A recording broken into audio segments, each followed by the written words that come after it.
Desde Tuxtla Gutiérrez, Chiapas y para todo el mundo, escuchas Radio USAM UTAC, el sitio universitario en Internet. Para ti, que eres emprendedor, dinámico y con mucha actitud. www.usam.edu.mx.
Radio USAM UTAC, refrescando ideas para un mejor futuro.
It's all about flames, fluids, and materials research aboard the International Space Station. Hi, I'm NASA astronaut Tracy Dyson.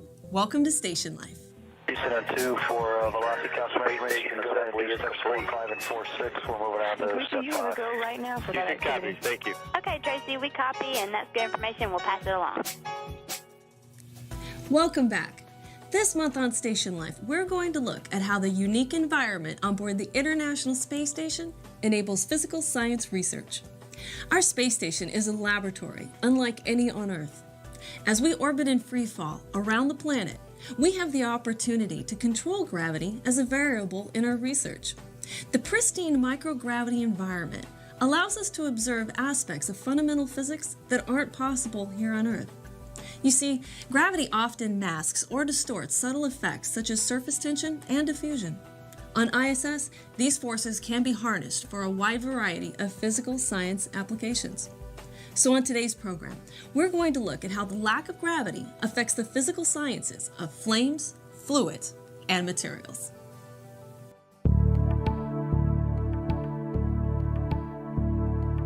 The International Space Station is the largest, most complex object ever assembled in space, and is clearly visible from Earth with nothing more than the naked eye.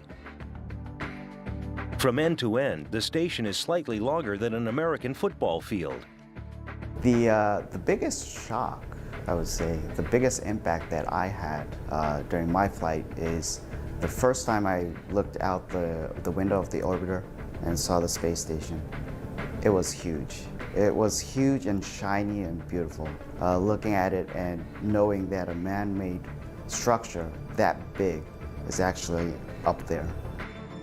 The interior of this incredible structure is larger than a 5-bedroom house, with 2 baths, a gym, and a 360-degree bay window.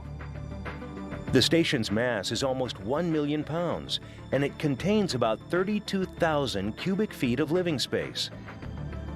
The space station functions as a microgravity and life sciences laboratory, a testbed for new technologies, and as a platform for both Earth and celestial observations. The complex is made up of multiple interconnected modules, grouped together at the center point of a 357-foot-long integrated truss structure. Power is generated through 4 giant solar arrays attached to the ends of the truss. The pressurized components include 3 laboratories: the U.S. laboratory module Destiny, the European Research Laboratory Columbus, and the Japanese experiment module Kibo. The Russian service module is the structural and functional center of the Russian segment of the station. It provides living quarters, communication systems, an exercise facility, and flight propulsion systems. Other Russian segments include the functional cargo block, 2 mini research modules, and a docking compartment. The Italian Space Agency provided a permanent multi-purpose module, which can host up to 16 additional racks containing equipment, experiments, and supplies. There are 3 modules called nodes that connect the elements of the station and provide berthing ports. The primary residential areas include the Russian service module and Node 3 Tranquility, which contains a bathroom for crew hygiene and exercise equipment, a treadmill, and a zero-G weightlifting device. The Quest airlock provides the capability for extravehicular activity, or EVAs.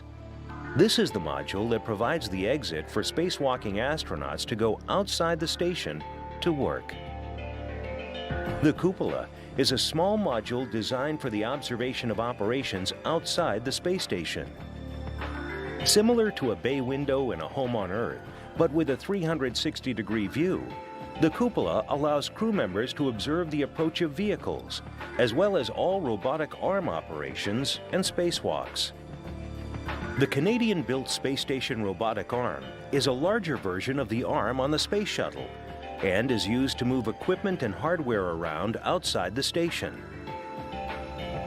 The space station is the home of 6 full-time crew members and is made up of astronauts and cosmonauts from nations around the world.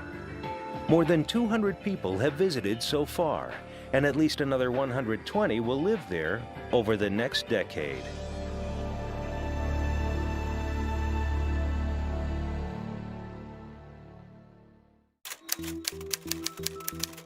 When you're up there for 6 months, or in Scott Kelly's case, an entire year, it's really the working in space part that becomes kind of the thing you love the most. It's the thing that gets you through the days. You're working with these professionals on the ground, and a lot of them have spent their entire lives working on these science experiments, and here we are up there and we get to operate them. And it's really an honor to get to do that. And in many ways, those are some of my fondest memories of being in space. You get to work these experiments, and they're usually watching over your shoulder from the ground. And there was a lot of times where I would do something, whether it was fluids or with flame research, it really didn't matter. The investigator would just say, whoa, wait, do that again. That was incredible and totally unexpected. And that was what just made you smile big up there when hey, we've been flying in space a long, long time, but we are still doing research that has unexpected results every single day on the space station. And I really love that about being up there.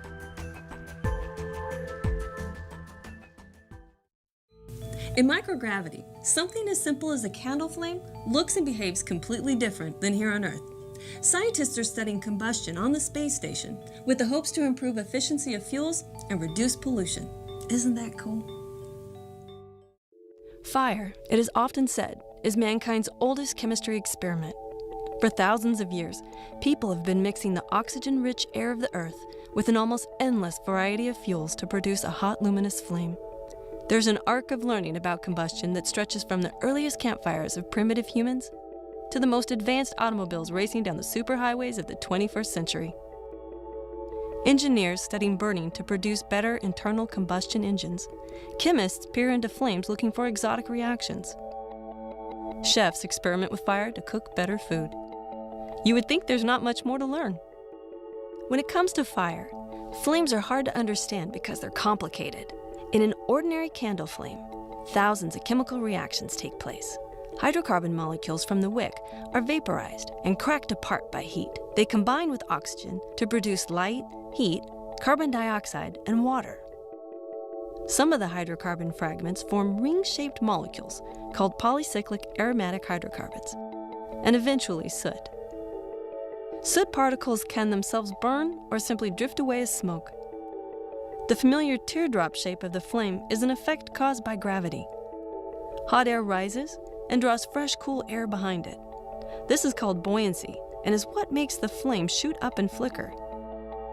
But what happens when you light a candle, say on the International Space Station? In microgravity, flames burn differently. They form little spheres. Space station flame balls turn out to be wonderful mini labs for combustion research. Unlike flames on Earth, which expand greedily when they need more fuel, flame balls let the oxygen come to them. Oxygen and fuel combine in a narrow zone at the surface of the sphere, not here and there throughout the flame. It's a much simpler system. Recently, on a space station experiment called FLEX, where scientists learn how to put out fires in microgravity, they noticed small droplets of heptane were burning inside the FLEX combustion chamber.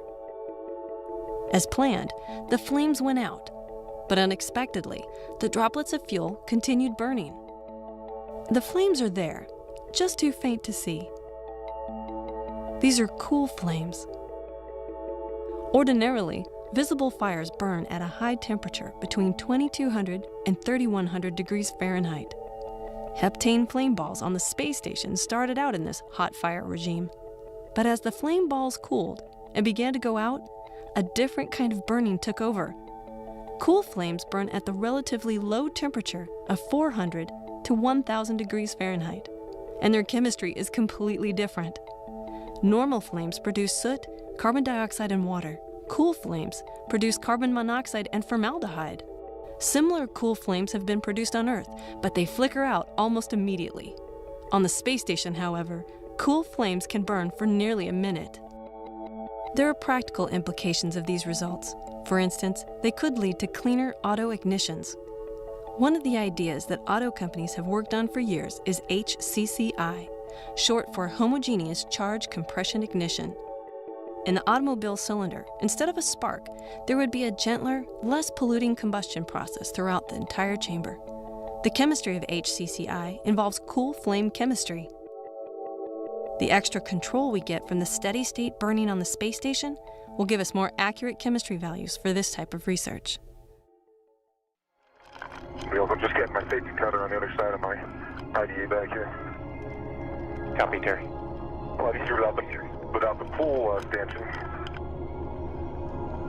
Absolutely, yeah. And it's just like in the pool instead of that, with the exception of that big blue planet down there. Exactly.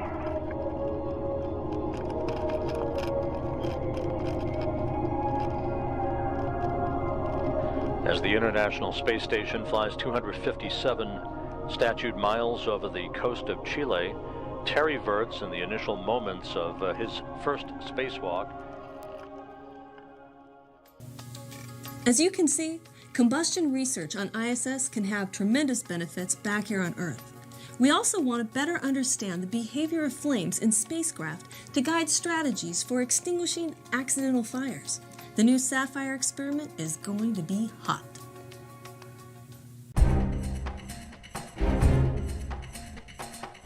Sapphire is contained inside a 2-foot by 3-foot by 4-foot box that consists of an avionics bay containing the computer and instrumentation and a flow duct which holds the material to be burned. This will be carried aboard Orbital's Cygnus spacecraft during a scheduled cargo resupply mission to the International Space Station. Once at the station, Sapphire will remain on Cygnus until all the supplies are offloaded by the crew of astronauts. Once supplies are offloaded and replaced with trash from the ISS, Cygnus will depart.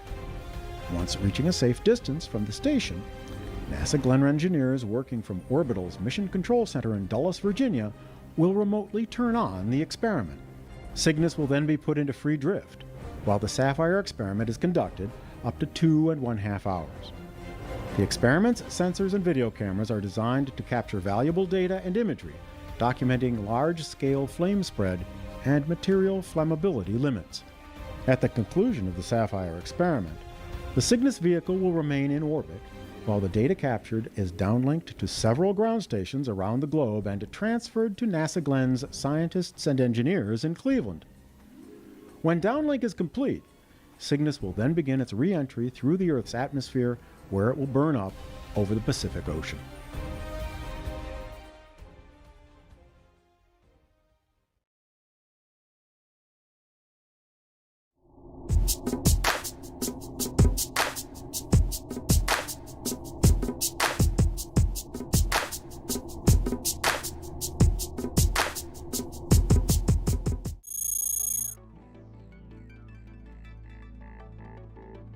Serious. What are we going to do today? Well, today, first I have to start off by saying that today I'm with someone who needs no introduction, because you've all seen him before. He's the guy we love, Dr. Don Pettit.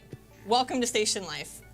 It's good to be back on station. I guess we're really not back on station, but it's good to be here on Station Life. Thank you, yes. And I am just beyond excited today because Don is not only one of the most fantastic astronauts ever, he's like one of my favorite people. So this is a landmark event in Station Life history that we have with us. And we both studied chemistry in college. And look at what he's wearing. See, I've got my periodic table shirt on. Yes. Okay. Coffee cup. Coffee cups. So, Space cup. So we have the first generation, the second generation, and both of these have been on station. This is a food-grade plastic, so it meets flight safety and all of that. Here is a variant of the second generation. What's that for? Well, this is for Earth, because this is slip cast out of porcelain, and it has this really cool, smooth look that shows off the form and the beauty of the design of this. Yeah, but porcelain is breakable. You can make these sharp shards, and in a weightless environment they could float around, they could get in your eye, or even worse, you could inhale one of these shades and get them in your lungs. So we can't take the porcelain ones on orbit, but they're really cool looking, and we can use them here on Earth. Awesome. Shall we? Shall we? Notice your nose goes right in the cup, and you get this burst of Java. Java, yes. Yeah. Yeah, that's a good mix of cream. You like that? Yeah. And let me read what it says. It says Space Cup, and that's the official name of this. That's the op nom for the space station, the official sanctioned space station experiment. It's the name of the experiment is Capillary Beverage. Capillary Beverage. And the name of the cup is Space Cup. And then there are the words on it. It says Capillary Experiments International Space Station. That is so skeletonized awesome. NASA meatball. This would be a collector's item for sure. I was thinking, Trace, makes me want to go back up there. that if you look at everything that I will have accomplished in my life, in 400 years, nobody even remember that I was even walked the surface of Earth or floated around in space. However, I predict that in 400 years, people living and working in space will be drinking, sipping, and toasting out of cups based on my design. Yes. And you'll be legend. You are legend. What am I talking about? They won't remember anything like that. Like, do you remember who invented fire? Let's see, and who invented the wheel? No. You see, nobody needs to remember who did these things. The important thing is you got to know how to build a wheel, and you got to know how to control fire, and then your civilization can take off. And in space, you don't need to remember who messed with the surface chemistry to make these, but you need to know that how to make them, and that you can use them, and it will help build the civilized nature of human beings interacting with each other when you're in a weightless environment. Well, Don, I've just had so much fun having you on Station Life and sharing your invention and your passion for science and coffee and bringing people together. And I think you've done that in a number of ways, but none so illustrative as the space cup. I call this a wrap. Huh? Me too.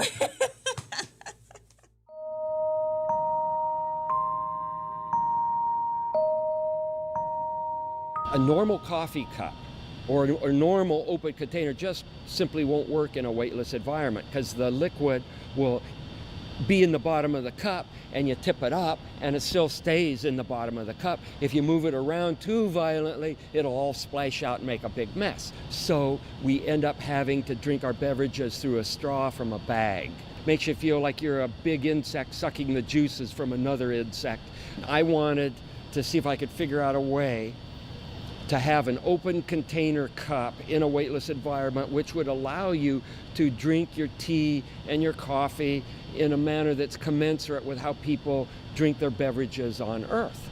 Taking some of my surface chemistry that I learned in college, I devised a cup with a special shape. The cross-section looks kind of like an airplane wing where it has a cusp, and the cusp will allow channel flow so the liquid from the bottom of the cup will float up and just park itself right next to the rim, and then you can drink it. And it allows a crew to share a communal beverage. You could share tea. Maybe you just come in from doing a spacewalk or something and you want to celebrate a little bit. If you have a real cup, an open container, it's so ingrained in human beings, it's so ingrained in culture, it adds back the dimension of what it's like to be a human being in a civilized way.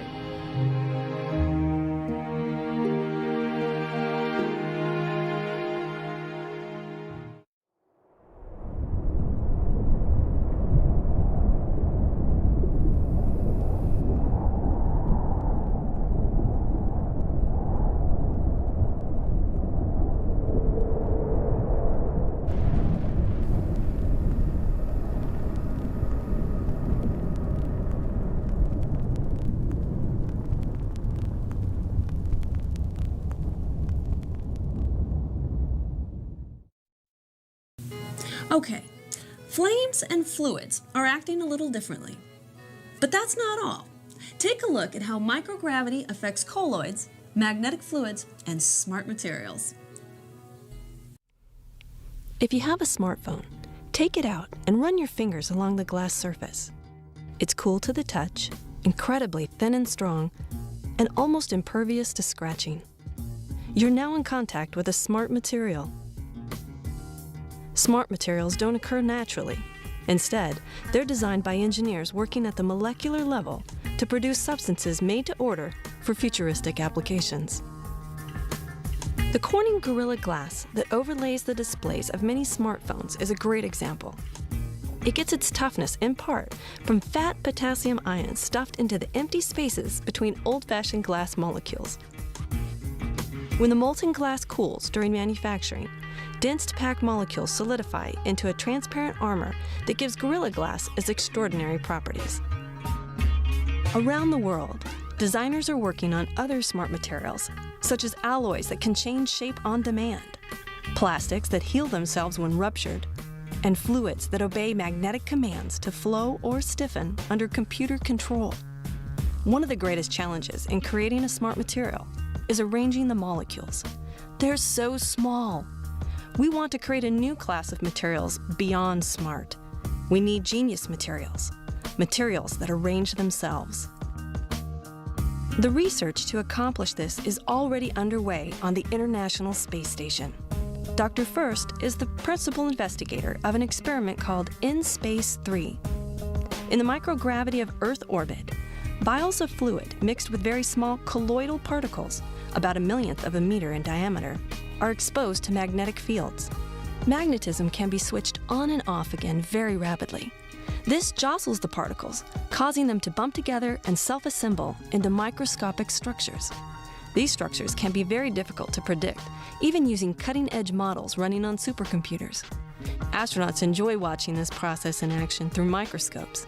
Because the samples are backlit by a green lamp, they sometimes call it the green blob experiment. First recently won an award from the American Astronautical Society for his work on In Space 3. Just by toggling a magnetic field, we're learning how to take many kinds of microscopic building blocks and get them to spontaneously form interesting structures. Recently, observers have seen the colloidal particles forming long fibrous chains. First speculates that these could lead to materials that conduct heat or electricity in only one direction. The experiment has also yielded crystalline structures that the team is just beginning to investigate. The fluids underlying these tests are themselves very smart. They're called magnetorheological, or MR fluids, because they harden or change shape when they feel a magnetic field. If you own a sports or luxury car, you might have MR fluids in your shock absorbers. The stiffness of magnetic shocks can be electronically adjusted thousands of times per second, providing a remarkably smooth ride. Similar but more powerful devices have been installed at Japan's National Museum of Emerging Science and China's Dongting Lake Bridge. They're there to counteract vibrations caused by earthquakes and gusts of wind. Some researchers have speculated that MR fluids might one day flow through the actuators and hydraulic dampers of robots, moving artificial joints and limbs in lifelike fashion. Scientists and researchers are using these fluids as a laboratory for studying self-assembly. MR fluids are, by definition, responsive to the magnetic nudging that sets self-assembly in motion. Furthermore, in space, the particles don't sediment out due to gravity. We can study the full 3D evolution of the material. Varying the shape of the colloidal particles, the cadence of magnetic toggling, the temperature of the fluid, and other factors will allow researchers and astronauts to further explore the frontiers of self-assembly. Touch the surface of your smartphone again. That's just the beginning. As you can see, our International Space Station is an unprecedented research platform in space, allowing researchers and scientists to conduct experiments that can't be done anywhere else. This work off the Earth will lead to a better understanding of the fundamentals of combustion, surface tension, and colloids in the absence of gravity, benefiting us by helping us to make more efficient combustion engines, better portable medical diagnostics, stronger, lighter alloys, medicines with a longer shelf life, and buildings that are more resistant to earthquakes. Research on the International Space Station continues to improve life here on the Earth. Be sure to stay in touch and follow us on Facebook and Twitter for the latest research news, and don't forget to download our app on your mobile device. Until next time, we're working off the Earth for the Earth.